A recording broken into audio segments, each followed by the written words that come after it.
It's that crime in the U.S. is much more lethal.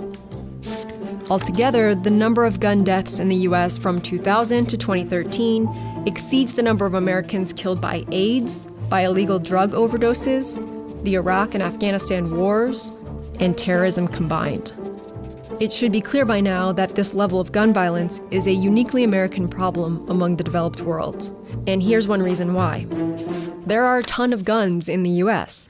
This chart shows the estimated number of guns by country. It's adjusted for population size, and it's still not even close. The question that I would like to ask is how on earth could he compile 13 guns?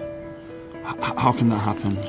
If you take a look back at the 10 countries with the highest levels of human development, you can see that it's really easy to get a gun in the US. All of the other countries require a license to purchase most guns, and those purchases are recorded into an official registry. To get that license, people have to state a reason for why they want a gun. And in most of these countries, they have to pass a safety test and are required by law to store their guns safely. In part because of its lax laws, there are well over 300 million guns in the US, and counting. This chart doesn't reflect private sales, but it shows the number of background checks, which all federally licensed dealers have to run. It suggests that the demand for guns has been increasing steeply since Barack Obama took office. So we've looked at gun deaths and at gun ownership. This chart puts them together.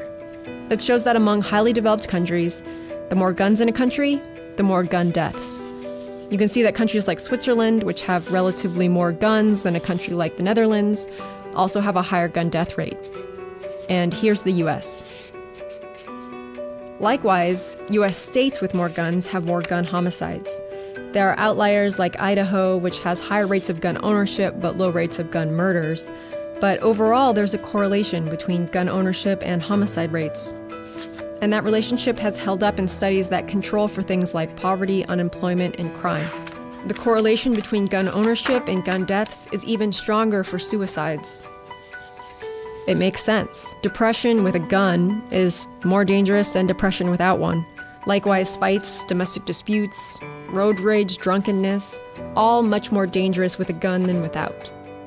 That said, you might need different policies to keep guns away from potential mass shooters than you would to keep them out of inner city gangs or out of the hands of someone who might hurt themselves. America doesn't have a gun problem. It has several of them.